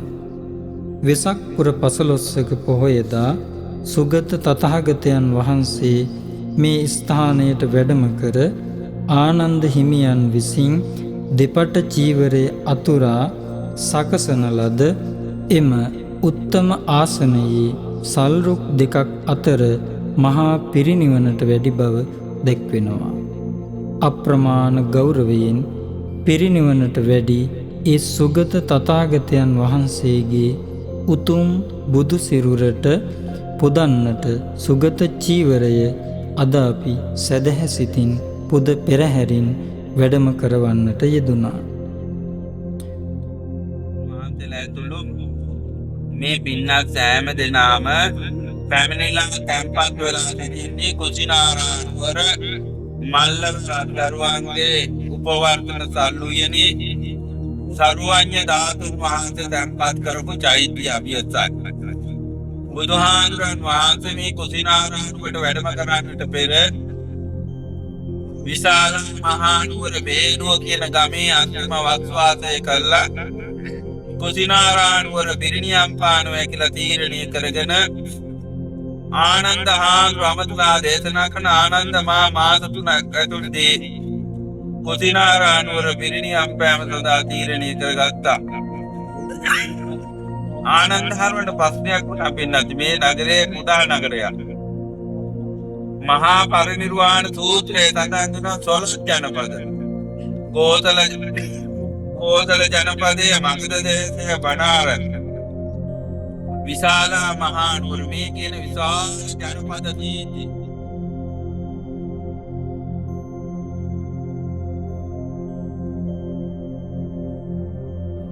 පිරිනිවන් පා වදාළ බුදුරජාණන් වහන්සේගේ උතුම් සම්බුද්ධ ශරීරය ආදාහනය කරනු පිරිස එදා මල්ල රජදරුවන් විසින් තමන් අභිෂේක කරන ලද ඒ උතුම් ස්ථානයේ සඳුන් දරසෑයක් ඉදිකොට බුදුරජාණන් වහන්සේගේ ශ්‍රී දේහය ආදාහනය කළ බව සඳහන් වෙනවා. අප මේ ගමන් කරන්නේ ඒ උතුම් ආදාහන මළුවටයි. පිරිනිවන් පෑම සඳහා විශාලා මහනුවර කූටාගාර ශාලාවේ සිට භික්ෂූන් වහන්සේලා පිරිවරාගත් බුදුරජාණන් වහන්සේ කුසිනාරාව බලා වැඩම කරවන ගමනේදී මදකට විවේක ගැනීම සඳහා නතර වී සිටි ස්ථානයේ පසුකාලීනව ලිච්ඡවී රජදරුවන් විසින් බුදුරජාණන් වහන්සේගේ පාත්‍රා ධාතුව තැන්පත් කොට සෑයක් ඉදිකර තිබෙනවා. අප මේ දකින්නේ එම මහා ස්තූපයයි. කේසාරියා නැමැති ගම්මානයේ පිහිටි බැවින් මේ දාගැබ් වහන්සේ අද හඳුන්වනු ලබන්නේ කේසාරියා දාගැබ නමිනි. එහි තිබුණු ඒ කියන්නේ ධාතු කොටස් වෙන් කරාට පස්සේ බෙදා හැරියට පස්සේ ඉතුරු වුණු අඟුරු තැන්පත් කරපු චෛත්‍ය. මේ චෛත්‍යයට කියනවා අඟුරු සෑය. අංගාර චෛත්‍ය. එහෙම නැත්නම් කියනවා මකුට බන්ධන චෛත්‍ය. කියන්නේ අඟුරු සෑය. අංගාර චෛත්‍ය. එහෙමනම් මකුට බන්ධන චෛත්‍ය. මේ මකුට බන්ධන කියන වචනේ ඇවිල්ලා තියෙන්නේ මෙතන තමයි මේ කුසිනාරා නුවර මල් රජදරුවන් ඔටුනු කලන්දන්නේ මේ ස්ථානයේ. ඒතර ඒගොල්ලෝ බොහොම ගෞරවයක් දක්වලා තියෙනවා මේ කටයුත්තට. එයාට දෙන්න පුළුවන් ඉහළම ගෞරවය. ඉහළම තැන ඒගොල්ලෝ මෙතන පිළ කරලා තියෙනවා. මෙතන තමයි මේ මල් රජදරුවන් දේවත්වයෙන් සලකන තැන. ඉතින් මෙතනදි තමයි මේ ආදාහන කටයුතු සිද්ධ වුණේ. ඒතර අපි හෙට උදේ ගිහිල්ලා අපි බලා ගියා ගන්නවා වැඳ පුදා ගන්නවා පින්නවා මංචකේ. ඒතර අවසන් වලට පැන් වැඳු තැන තමයි අර ඉස්සරහින් තිබුණේ. ඒතර ඒ සියල්ලක්ම හෙට අපේ ස්වාමීන් වහන්සේ පින්වත් අතුගම සමිතාමුදුරු පිරිනිවන් පෑම සඳහා කුසිනාරා නුවරට වැඩම කොට වදාළ බුදුරජාණන් වහන්සේ අවසන් වරට පෙන් වැළඳූ ස්ථානයයි අපි මේ දකින්නේ. වර්තමානයේ මේ ස්ථානය මාතා කුවර නමින් හඳුන්වනු ලබනවා. ලෝකවාසී බෞද්ධ ජනතාවගේ අතිශය ගෞරවාදරයට පාත්‍ර වූ බොදුනුවන්ගේ මුදුන් මල් කඩක්සේ සලකන ලුම්බිනි පුදබිමටයි අපි මේ පිවිසෙන්නේ. නේපාලයේ රූපන්දේහි දිස්ත්‍රික්කයට අයත් ලුම්බිනිය එදා අප මහා බෝසතාණන් වහන්සේ මව්කුසින් මෙලොව බිහිවීමට තෝරාගත් ස්ථානයයි.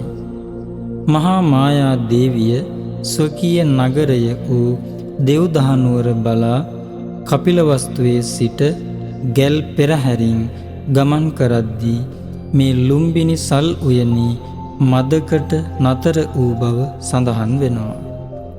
ඒ මොහොතේදී ඇයට දරු ප්‍රසූතිය සඳහා වේදනා පහළ වූ බවත් අමාත්‍යවරුන් සේවක සේවිකාවන් ඒ සඳහා පරිසරයේ සූදානම් කළ බවත් සඳහන් වෙනවා. එදා වෙසක් පුර පසළොස්වක පොහොයදා අප මහා බෝසතාණන් වහන්සේ ධර්මාසනයකින් බසින ධර්ම කතිකයෙකු පරිද්දෙන් මහා මායා දේවියගේ කුසින් මෙලොවට බිහි වී සත්පියුමන් පිට වැඩම කළ ඒ උත්තම පින්බිමයි මේ.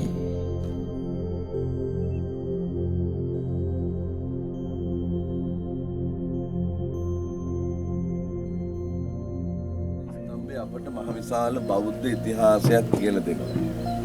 මේ ස්ථාපනය කරවන්නේ ධර්මාශෝක රජුරෝ මහබෝසත් කුමාරෝත්පත්තිය සිහිපත් කරවමින්. මේ ඓතිහාසික ස්තම්භය නිර්මාණය කිරීම සඳහා භාවිතා කරන්නට යෙදුණු පාෂාණයේ නම තමයි චූර්ණා කියන පාෂාණය. මේ පාෂාණයේ තිබිලා තින්නේ බරණැස් නුවර ඉසිපතන මිගදායේ ගංගානම් නදිය ඇසුරු කරගෙන විශාල ගමක් තිබිලා තියෙනවා චූර්ණා නමේ. ආන්ගේ ගමේ තමයි මේ මහා දැවැන්ත ගල් නිදිය තිබිලා තියෙන්නේ. එහි සිට මේ නිර්මාණය කරගෙන මේ භූමියට රැගෙන එන්නට යෙදුණා ධර්මාශෝක රජුන්ගේ නියමය. මේ ඓතිහාසික ස්තම්භයේ මුදුනේම ස්ථානගත කරලා තිබුණේ කුමක්ද? දැන් ඔයත් අහලා තියෙන්නේ වැඩිපුර සිංහරුවනේ. නමුත් නේපාලයේ ලුම්බිනියේ තිබුණේ අශ්වයාගේ රුව. අශ්වයා කියලා කියන්නේ සත්ව ලෝකයේ ජව සම්පන්න සතෙක්. දුවන්න පටන් ගත්තට පස්සේ ඉදිරිය බලා ඉතා වේගයෙන් දුවන සතෙක්. ස්ථාලයේ කඩාගත්තු අශ්වයා කියලා ඔයත් අහලා තියෙනවනේ නේද? කියමනක් එහෙම දෙනවා. එතකොට මේ අශ්වයාගෙන් අර්ථයන් දෙකක් අර්ථ ගන්නවනවා. පළවෙනි අර්ථය තමයි සාරාංශක කල්පලක්ෂයක් මුළුල්ලේ මහබෝසතාණන් වහන්සේ පාරමී ධර්මයන් පූර්ණය කරන අවදියේ තමන් හා ළඟින් හිටපු කෙනෙක් තමයි කවුද? අන්තක අශ්වය. එදා අවුරුදු 29 දී රජමාලිගාවෙන් සියලු සැපත් හැර නේද මහා අභිනිෂ්ක්‍රමණය සිදු කරන අවස්ථාවේ සසර ගමන නිමා කරන්නට මේ ගමනට එකතු වුණා අවසන් වරටත් කවුද? කන්තක අශ්වය. පළවෙනි අර්ථය තමයි කන්තක අශ්වයයි විදිහට සිහිපත් කිරීම. දෙවැනි අර්ථය තමයි අපි හැමදෙනාම මේ සසරේ ගිලිලානේ ඉන්නේ. මේ සසරෙන් එගොඩ වෙන්න මොනවද කරන්නට ඕන? වීර්යවන්තව කුසල් රැස් කර ගන්නට ඕන. නිවන පිණිස පවතින්නේ කුසලයේම පමණයි. වීර්යවන්තව අපි හැමදෙනාම කුසල් වර්ධනය කරගත යුතුයි කියන අදහසයි අර්ථවත් කරන්නේ. දැන් එතකොට අශ්වයාගේ රුව දකින්න පුළුවන්ද? කාලයත් එක්ක විනාශලා ගිහිල්ලා තියෙනවා. මේ අශ්වයාගේ රුව තැන්පත් කළේ පින්වතුනි යෝධ ශෛලමය නෙළුම් මලක් උඩ. නෙළුම් මල. ලෝකේ මල් අතරද පවිත්‍ර වූ පුෂ්පය තමයි නෙළුම් මල. ඔයාලා දැකලා තියෙනවා සඳකඩ පහන නේද? සඳකඩ පහනේ පත්මයෙන් සංකේතවත් කරේ කුමක්ද?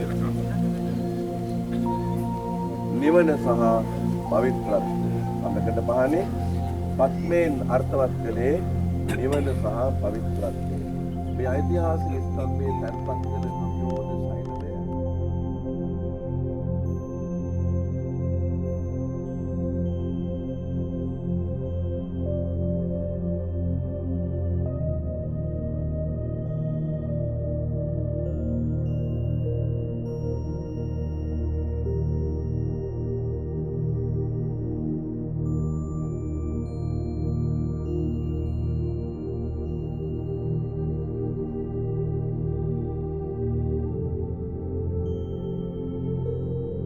භාග්‍යවත් බුදුරජාණන් වහන්සේ 19 වසරක් සදහම් අමාවැසි වස්සමින් වැඩ සිටිය උතුම් දෙව්රම් මහවිහෙරටයි අපි මේ ඇතුල් වන්නේ.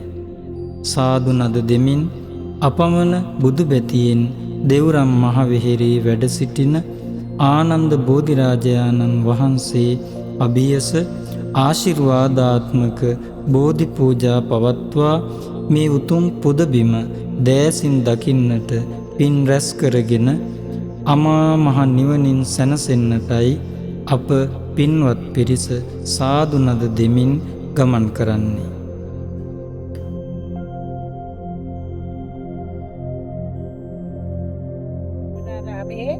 ආනන්ද බෝධිය. ආනන්ද බෝධීන් වහන්සේ කියන්නේ භාග්‍යවතුන් වහන්සේ සවැත්නුවර ජේතවනාරාමේ වැඩ නොසිටපු දවසේ. උන්වහන්සේ නගර දානචාරිකාවල වැඩම සිටින අවස්ථාවේ උපාසිකාවන් තමන්ගේ පූජාවන් ඉතු තැන දාලා බුදුන් දකින්න නැති නිසා ඊටාම දුකසේ පිට වෙලා යනවා. මේ ගැන බලා ඉන්නේ ආනන්ද හාමුදුරුවෝ. ආනන්ද හාමුදුරුවෝ සියලු පුවත් පවසා බුදු පියාණන් වහන්සේගෙන් අවසර ඉල්ලුවා යම් කිසි පූජා වස්තුවක් තැන්පත් කරන්න. බුදුරජාණන් වහන්සේ මොහොතේ ඒට අවසර ලබා දුන්න විගසමය ආනන්ද හාමුදුරුවෝ විමසනවා භාග්‍යවතුන් වහන්සේ අප කුමන පූජා වස්තුවක්ද තැන්පත් කළ යුත්තේ? ආනන්දය බුදුවරේ ජීවමානව වැඩ සිටින අවස්ථාවේ චාරිත්‍රික ධාතුන්සේලා තැන්පත් කළ නැවකි පාරිභෝගික චෛත්‍ය පමණයි තැන්පත් කළ හැකි. පාරිභෝගික චෛත්‍යයට කුමක්ද ඇතුළත් වෙන්නේ කියලා වුණසුවාම බුදුරජාණන් වහන්සේ දේශනා කරනවා බුදුවරු පළඳන බඩපටිය පටිධාතුන් වහන්සේ ඒ පාරිභෝගික චෛත්‍යයක් බුදුවරු වළඳන පාත්‍රය පාත්‍ර ධාතුන් වහන්සේලාය බුදුවරු සම්බුද්ධත්වයට පත් වෙන බෝධීන් වහන්සේලා පාරිභෝගික චෛත්‍ය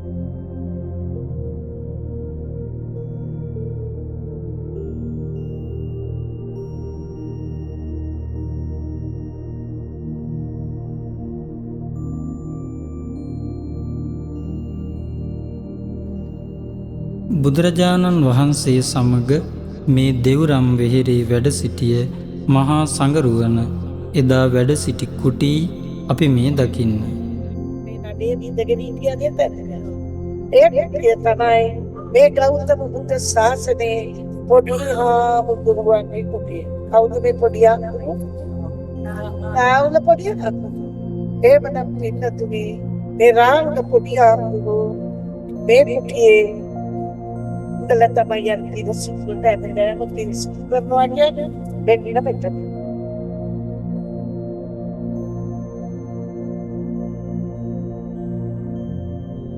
ඒ වගේම ඊටාම ප්‍රකට චරිතයක් වන පූතිගත් තිස්ස තෙරුන් වහන්සේ වැඩ සිටි කුටිය නමින් මෙහි කුටියක් සඳහන් වෙනවා.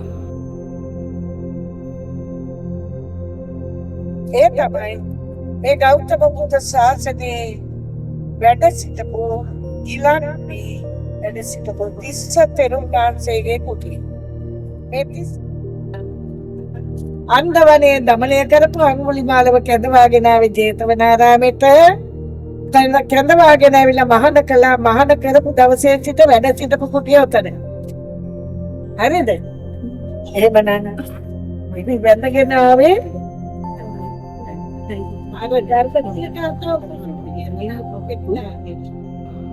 සීවලී මහරහතන් වහන්සේද සවැත් නුවර ජේතවනාරාමයේ වැඩ සිට ඇති බව සඳහන් වෙනවා. උන්වහන්සේ වැඩ සිටි කුටිය හැටියටයි අපි මේ දකින කුටිය සඳහන් කරන්නේ. අපේ ගෙදර වැඩ සිටින සීවලී මහා රහතන් වහන්සේගේ කුටිය. අපේ ගෙදර වැඩ සිටිනවා කිව්වොත් අපේ අය හරි ආසාවෙන් කියනවා අපේ ගෙදර ඉන්නවා නේද? එතකොට අපේ ගෙදර කොහෙද ඉන්නේ? සීවිදියාවල. මොන වර්ෂුද? අපේ බුදු පියාණන් වහන්සේ කොතනද වැඩ සිටින්නේ? අපිට කියන පාඩම සම්බුද්ධ ශාසනයේ අග්‍ර ශ්‍රාවකයන් වහන්සේ නමක් වූ සැරියුත් මහරහතන් වහන්සේ එදා පිරිනිවන් පා වදාලාට පසු උන්වහන්සේගේ ශ්‍රී දේහය ආදාහනය කරවා ඒ ශ්‍රී දේහයේ ධාතුන් වහන්සේලාගෙන් කොටසක් සවැත් නුවර ජේතවනාරාම පුදබිමේ තැන්පත් කරන්නට යෙදුණා. අපි මේ දකින රවුම් හැඩැති මේ සෑයේ ඒ උතුම් මහරහතන් වහන්සේගේ ධාතුන් වහන්සේ තැන්පත් කරන්නට යෙදුන බව සඳහන් වෙනවා. සවැත් නුවර ජේතවනාරාමේ වැඩවසපු සාරිපුත්ත මහරහතන් වහන්සේ පිරිනුවම් පෑවේ නාලක ගමේ උපන් ගමේ. මේ පිරිනුවම් පාපු මේ සාරිපුත්ත මහරහතන් වහන්සේගේ අවසන් කටයුතු ඒ තමයි කළේ. ඉංගනතුර ලැබිච්ච ධාතුන් වහන්සේලා කොටස් වශයෙන් සාංචියේ පිහිටි සාරිපුත්ත ස්තූපයටද ජේතවනාරාම පුදබිමේ වැඩ සිටින දහස් ගණනක් වූ රහතන් වහන්සේලාට පැන් පහසුව පිණිස ඉදිකිරීමට යෙදුන ජේතවන පොකුණයි අපි මේ දකින්නේ.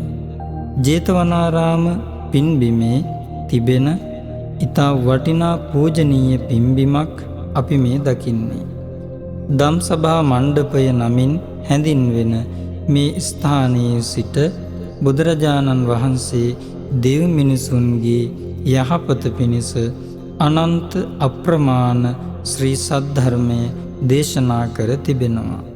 එදා පටාචාරාව ඇතුළු අසරණ වූ අනන්ත අප්‍රමාණ සත්වයින් බුදුන් සරණ ගියේ මේ ස්ථානයේදී.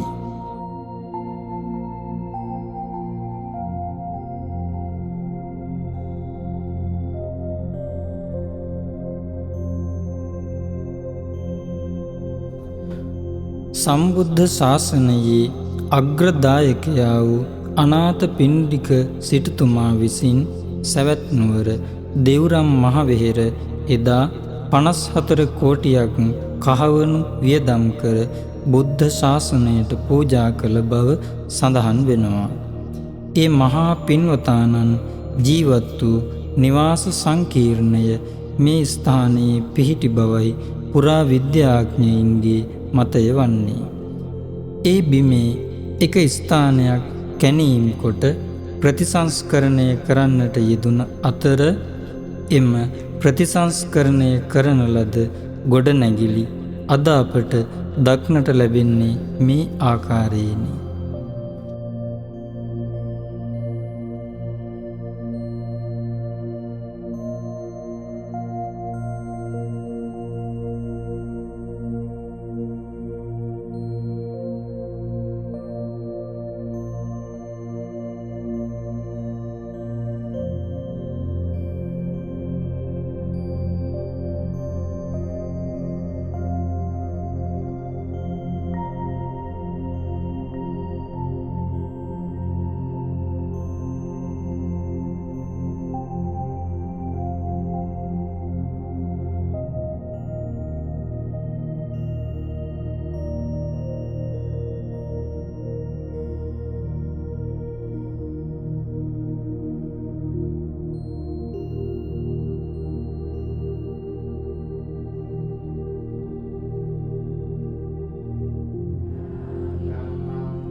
සරණං ගච්ඡාමි.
මේ මහා භද්‍රකල්පයේ පහළ වූ සියලු බුදුරජාණන් වහන්සේලා විසින් අත නොහැර සේවනය කරන්නට යෙදුන උතුම් සංකස්සපුර පුදබිමටයි අපි මේ යන්නේ.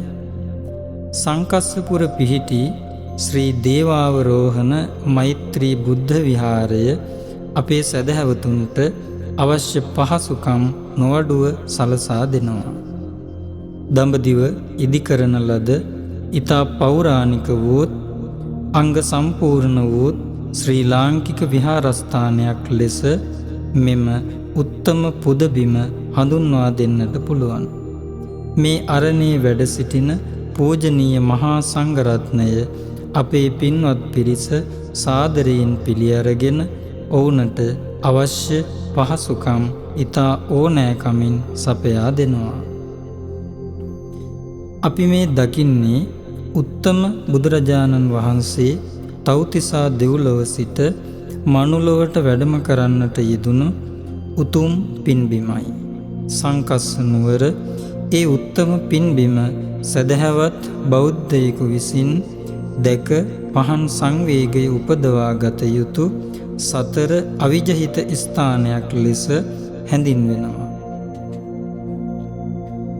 සත්වෙනි වස් කාලය තව්තිසා දෙව්ලොව දෙවියන්ට නිවන් මඟ දේශනා කළ බුදුරජාණන් වහන්සේ වප්පුර පසළොස්වක පොහොයදා තව්තිසා දෙව්ලොව සිට මනුලොවට වැඩම කළ ඒ පින්බිමයි අපි මේ දෑසින් දකින්නේ.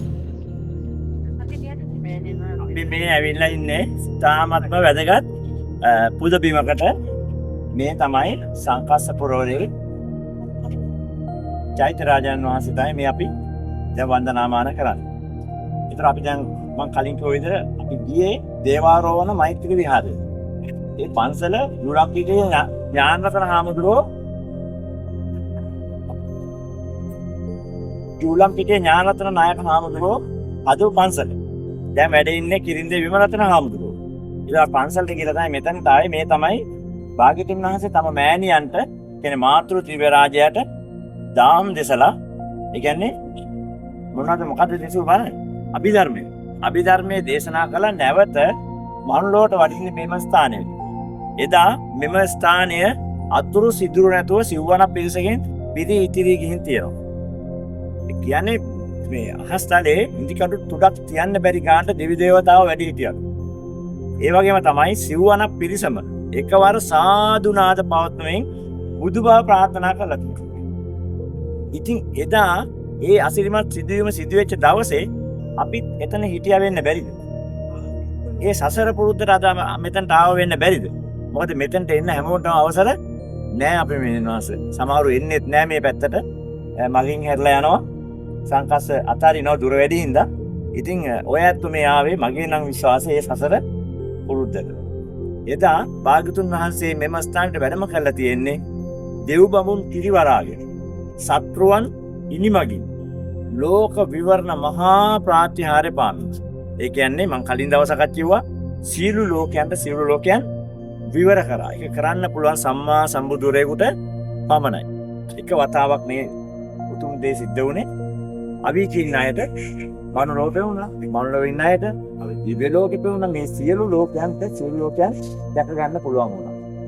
ඉතින් එදා ඒ අසිරිමත් සිදුවීම සිදුවෙන දවසේ බුද්ධ ප්‍රාතිහාර්ය කියලා කියන්නේ සවැත් නුවර ඉන්න අයට ඒගොල්ලෝ හිතන සැනින් මේගොල්ලෝ මේ ප්‍රදේශයට ආවලු. කොච්චර දුර ගෙවාගෙන ඉන්න දිනවද? ඒක තමයි මේ ප්‍රාතිහාර්යයේ තියෙන අසිරිය. මෙතන මේ අදත් එවැනි උත්සව දවසවල මේ ස්ථානය අතුරු සිදුවෙන අපේ ආවුදට තිබිලා ඉඳලා මේ හින්දු ජනයාගේ මේ ස්ථානය අපිට විතරක් අයිති යනක් නෙවෙයි. ඒ හින්දා තමයි ඒගොල්ලෝ උඩ කෝවිලක් හදලා තියෙන්නේ. ඒ කෝවිලේ ඒ අය ඒගොල්ලන්ගේ පාරාහාර උත්සව කටයුතු කරනවා. ඒතකොට මේ අපි ජූලම්පිටියේ ඥානරතන හාමුදුරුවෝ මෙම චෛත්‍ය අපට අයිති කරගන්න නඩුමකට බැස්සා. දැන් නඩුවක් උසාවියේ තියෙනවා හින්දු ජාතිකයන්ට අපේ වංශයේ හාමුදුරුවෝ. ඒතකොට ඒකෙදි තීන්දුවක් ඇවිල්ලා තියෙනවා මේකේ උඩුළු පාරක්වත් ගහන්න බෑ කිසිම. මේ පොලිසිය ඇවිල්ලා මෙතන පොලිස් පෝස්ට් එකක් දැම්මේ ඊට පස්සේ. දැන් මේක අවුරුදු ගානාවක් අවුරුදු මම හිතන්නේ 10ක් 12ක් මේ ලෝකයක් මවිත කළ ලෝක පූජිත ටජ් මහල් ප්‍රාසාදයයි අපි මේ දකින්නේ. වසර 400කට වඩා වැඩි කාලයක් දඹදිව් තලාව පාලනය කළ මූගල් පරම්පරාවේ ශාජහන් නැමැති රජු විසින් ඉදි කරන ලද ලොව විශ්මිතම නිර්මාණ අතර අග්‍රගණ්‍ය නිර්මාණයක් සේ සැලකෙන ලොව පුදුම හතින් එකක් වන ටජ්මහල් ප්‍රාසාදය නැරඹීමටයි මේ පින්වත් පිරිස ගමන් කරන්නේ. යමුනා නදී තෙර අසබඩ ඉදි කරන ලද මේ ටජ්මහල් ප්‍රාසාදය යුනෙස්කෝ සංවිධානයේ විසින් ලෝක පුදුමයක් බවට නම් කර තිබෙනවා. ඉන්දියාව මේ ටජ්මහල් ප්‍රාසාදය නිසාම ලෝකයේ විශ්මිත නිර්මාණ ඉදිරිපත් කළ රටක් ලෙස නමක් දිනාගෙන තිබෙනවා. අප පින්වත් පිරිස දඹදිව පුරා ගමන් කරන ගමනේදී අග්‍රා නගරයට පැමිණි පසු ටජ්මහල් ප්‍රාසාදය නැරඹීමට පැමිණෙනවා.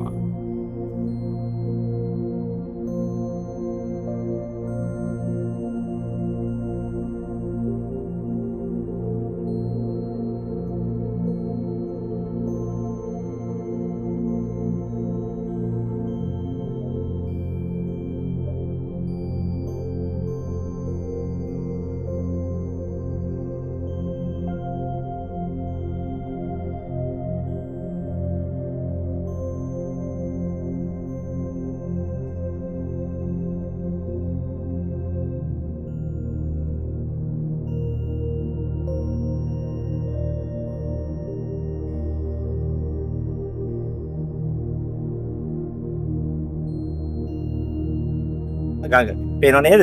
යමුනා ගඟ. මේ යමුනා ගඟ මේ ප්‍රදේශේ වැහින්න ගලනවා.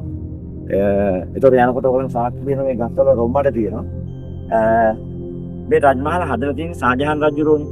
ශාජහාන් රජුරෝ කියන්නේ ඉන්දියාවේ අගනුවර වූ නවදිල්ලි නුවර පිහිටි ඉතාම වටිනා බුදුරජාණන් වහන්සේගේ පා පහස ලද පින්බිමකටයි අපි මේ පිවිසෙන්නේ. එදා බුදුරජාණන් වහන්සේ ජීවමානව වැඩ සිටි සමයේ කුරුරට නමින් හැඳින්වුණු මේ ප්‍රදේශයට බුදුරජාණන් වහන්සේ මහ සංගරුවන සමග වැඩම කළ බව සඳහන් වෙනවා. එදා මේ පින්බිමේදී භික්ෂූන් වහන්සේලා ඇමතු බුදුරජාණන් වහන්සේ සම්මා සම්බුදුරජාණන් වහන්සේගේ ශාසනයේ ඊටාම වටිනා සූත්‍ර දේශනාවක් මෙහිදී දේශනා කළ බව සූත්‍ර පිටකයේ සඳහන් වෙනවා. කුරුරට කම්මාස්ස ධම්ම නම් නියම් ගමේදී භාග්‍යවතුන් වහන්සේ භික්ෂූන් වහන්සේලා අමතා මහණෙනි නිවන් දක්නා පිණිස ඒකායන මග මහා සතර සතිපට්ඨානයයි යන්න මේ පින්බිමේදී දේශනා කළ බව සඳහන් වෙනවා. 45 වසරක් මුළුල්ලේ බුදුරජාණන් වහන්සේ විසින් දේශනා කරන ලද ඒ උතුම් ධර්මස්කන්ධයේ සාරාංශ දේශනාව හැටියටයි මහා සතිපට්ඨාන සූත්‍රය හඳුන්වා දිය හැක්කේ. නවදිල්ලි ජාතික කෞතුකාගාරයේ වැඩ හිඳින බුදුරජාණන් වහන්සේගේ උතුම් ශාරීරික ධාතුන් වහන්සේලා වන්දනාමාන කර ගැනීමටයි අප මේ සූදානම් වන්නේ. මේ කෞතුකාගාරයේ එදා භාග්‍යවතුන් වහන්සේ කුසිනාරා නුවරදී පිරිනිවන් පා වදාළ පසු උන්වහන්සේගේ ශාරීරික ධාතුන් වහන්සේලා ද්‍රෝණ 8කට වෙන්කොට රාජ්‍යයන් 8කට බෙදා දුන් පසු ඒ ධාතුන් වහන්සේලා ලද බුදුරජාණන් වහන්සේගේ ඥාතීන්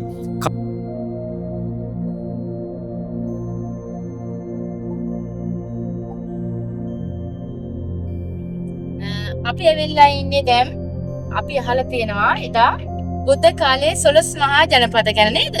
අහගෙන ඒවා ගැන කතා කර කර තමයි අපි ආවේ නේද? එතකොට අංග මගධ කසී කෝසල වස්ස කුරු මල්ල වජ්ජි කාම්බෝජ ඔය ආදී වශයෙන් 12 මහා ජනපද තිබුණා. එතකොට දැන් අපි ඇවිල්ලා ඉන්නේ ඒ 12 මහා ජනපද වලින් කුරු රට කියන 12 මහා ජනපදයට. කුරු රට කිව්වට වෙනම රටක් නම් නෙවෙයි නේද? මේ ಭಾರತයේම තිබුණ ජනපදයක් තමයි කුරු රට කියලා කියන්නේ. එතකොට දැන් ඉන්නේ කුරු රට කම්මස්ස ගම්ම කියන නියංගමේ. දැන් මේ 12 මහා ජනපදවලත් කුඩා කුඩා ගම් තිබුණා නේද? ඒ වගේ මේ කම්මස්ස ගම්ම කියන නියංගමට තමයි අපි ඇවිල්ලා ඉන්නේ. ඉතින් එතකොට මෙතන හරිය වටින තැනක් අපිට. මනුෂ්‍ය වෙච්ච අපිට ගොඩාක්ම වටිනා කියන ස්ථානයක් තමයි මේ ස්ථානේ. ඒ වගේම තමයි අපේ චාරිකාවේ අවසාන විස්තරය තියෙන්නේ මෙතන තමයි. මේක වටිනාම දෙයක්. ඒ කියන්නේ තිලව සනසා වදාළ මගේ අමාමෑණී ලෝතර මුනිරජුන්ගේ සම්බුදු මුව මඩලින් ඒ උතුම් සතර සතිපට්ඨාන සූත්‍ර දේශනාව සිද්ධ කළා වූ උතුම් සුද්ධ භූමිය තමයි මේ කුරුරට කම්මස්ස ධම්ම කියන නියංගම. අහලා තියෙනවද සතර සතිපට්ඨානය ගැන? අහලා තියෙනව නේද? ඔව්. එතකොට ඇහිලා තියෙනවද මේ සතර සතිපට්ඨාන සත්‍යයනා වෙන තැන? කොහෙද? කවුරු හරි කව මලකෙවල් වල කියලා. හොඳයි. මලකෙවල් වල දාලා තියෙනවා සතර සතිපට්ඨානෙ නේද? එතකොට සතර කියනවා හතරක් නේද? ඔව්. මොනවද? කායානුපස්සනාව, වේදනානුපස්සනාව, චිත්තානුපස්සනාව, ධම්මානුපස්සනාව. එතකොට එතන හතරයි. සතර. සති කියනවා පිළිහිද. පට්ඨානෙ කියනවා පිළිහිදවා ගැනීම. එතකොට මනසට හැටියට අපි හොඳට මේ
නවදිල්ලි ජාතික කෞතුකාගාරයේ වැඩහිඳින බුදුරජාණන් වහන්සේගේ උතුම් ශාරීරික ධාතුන් වහන්සේලා වන්දනාමාන කර ගැනීමටයි අප මේ සූදානම් වන්නේ.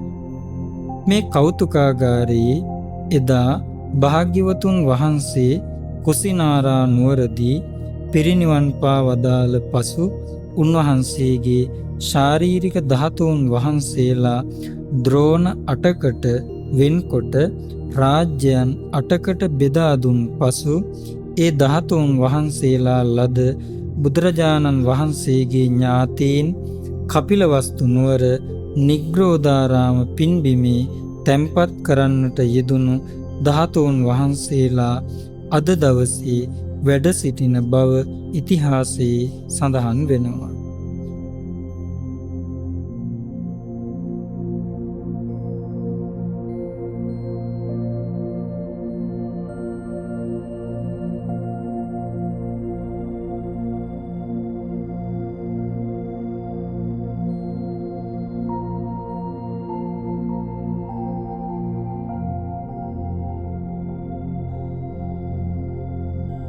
පුරා දවස් 14ක් බුදුන් උපන් බුද්ධ දේශයේ අප්‍රමාණ බුදු බැතියෙන් බුද්ධාලම්බන ප්‍රීතියෙන් බුද්ධ භූමි වන්දනාවේ නිරත වූ අපේ සදහැවතුන් ආපසු මව්බිම කරා ළඟාවීමටයි මේ සූදානම් වන්නේ. නවදිල්ලි ඉන්දිරා ගාන්ධි ජාත්‍යන්තර ගුවන් තොටුපළින් අප මේ ශ්‍රී ලංකාව බලා ගමන් කිරීමටයි සූදානම. දුර්ලභව ලබාගත් මේ උතුම් මිනිසත් බව අර්ථවත් කරගත් ඔබ සැම දෙනාටම නැවත වතාවක් මේ දඹදිව තලාවට එන්නට ශක්තිය ලැබේවායි අපි ප්‍රාර්ථනා කරනවා. සම්බුදු අසිරියෙන් සැනසුණු ඔබ සැම දෙනාටම නැවත වතාවක් ಭಾರತೀ වන්දනා ආයතනය වෙනුවෙන් සම්මා සම්බුදු සරණ වේවායයි ප්‍රාර්ථනා කරනවා. ඔබ සැමට තෙරුවන් සරණයි.